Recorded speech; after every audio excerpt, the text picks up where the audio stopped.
the technical analysis starting on the weekly time frame. We have our weekly upper zone, weekly mid-range zone, and then our weekly lower zone as well. I'm seeing a push to the upside, breaking above this lower zone. Price came down for exhaustion. We saw a continuation move to the upside, but price failed to break above previous high here and then make a continuation move to the upside. Instead, saw sell pressure here and then dropped all the way to the downside. So price has dropped all the way to lower zone where it has seen buy pressure again and is going all the way to the upside. And if you take a closer look at the recent candle formation over here, you can see that this is a very nice bullish engulfing candle close. And I told you guys that every bullish engulfing candle close that you see on a higher time frame is actually a push. So what do? You wait for exhaustion on lower time frame before you pick a buy to the upside. All right, so let's take it to the daily time frame and look at how we can capitalize on that exhaustion before the continuation move to the upside. All right, so taking it to the daily time frame. All right, so this is the daily time frame on GBP AUD. We have our daily upper zone and then our daily lower zone as well. Now let's put meaning into this time frame. I'm seeing what a double confirmation or double bottom over here, signifying a reversal to the upside. And then again, I'm also seeing what a push to the upside, breaking above this what daily lower zone. Once this is a push, what happens next? Exhaustion before price makes it to the upside. And then remember, this whole candle formations over here is that bullish engulfing candle close that we saw in the weekly time frame. And then I told you guys that bullish engulfing candle is what? A push. What do? Wait for exhaustion before you pick a buy to the upside. All right, so here you can see that price is what? Price has made a push to the upside. What is next to happen is what? Exhaustion before price makes it to the upside.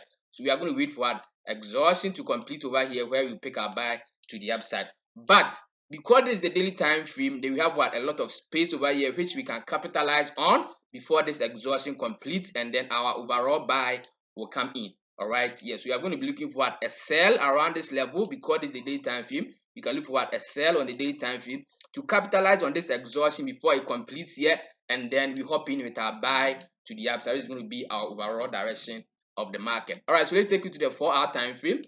Probably I think 2-hour time frame will do for this particular entry.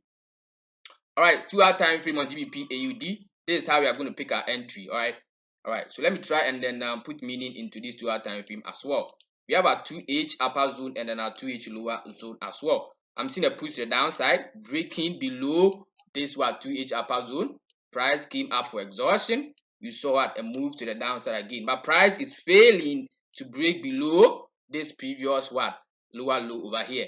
All right, and then if that happens, if price does not break below this previous low over here and then sees buy pressure and then goes all the way to the upside, it gives us a potential sell around this level to the downside. All right, yeah, so let me take it again. If price does not break below here and then finds buy pressure to the upside and then comes all the way to its previous lower high or its 4H upper zone, we are going to be picking a sell here to the downside, because if price fails here, where is it going? It's going all the way to the upside to pick the second wave of sell pressure, which will send it all the way to the downside. So once we're able to pick a sell here to the downside, then you capitalize on another buy, which is going to be our overall direction to the upside. Okay, there's only one thing that can make this setup invalid. That's if price